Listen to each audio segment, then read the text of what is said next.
Usadzandikhumudwitse.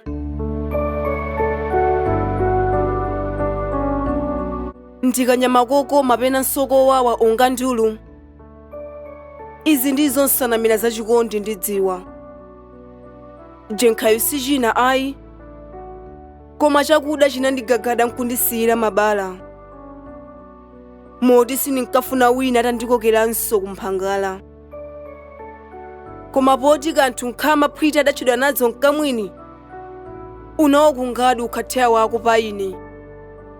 Mpaka kufuta sinya mu mtimanga. Muukonde odzuna ungatende nkundikodolera.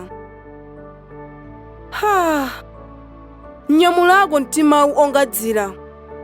Pousamalira nkuchengetera nthawi ili manja ongala mchikuta khanda.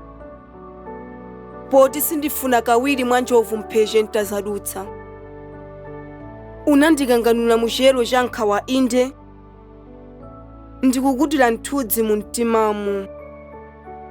Chakupsa salodzerana chipatso. Ndidziwa sunasochere ndine nthemwe yako nthiti. Bola osandipaka matope. Ine nkumayesa zonunkhilisa ungadachitira ena padzana. Kwathu nkhata kwawo nkhata nkatelo iyeyo. Osaziwa chake chidali cha nkhwangwa chikondi.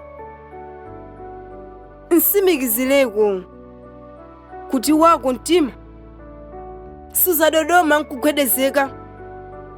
Maka ukazaona ankhwali mawanga. Wakumphasa idyako mtima wankhunda. Odziwa kufungatira ake mabunda. Kuti mwina pammawa kwathu zilulu nkuzayimba. Ziuno nkuzachola.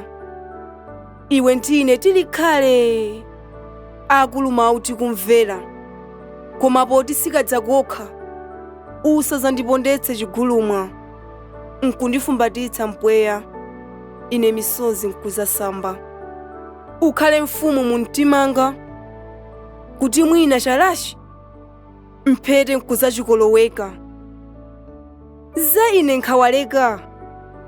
Changa chikondi sichadongo. Kuti mwina nkuzasungunuka. Pa iwe ndati phati. Kuphata kwandithu kusachite phuzo nkumalembe. Ndichifukwa niti usadzandikhumudwitse.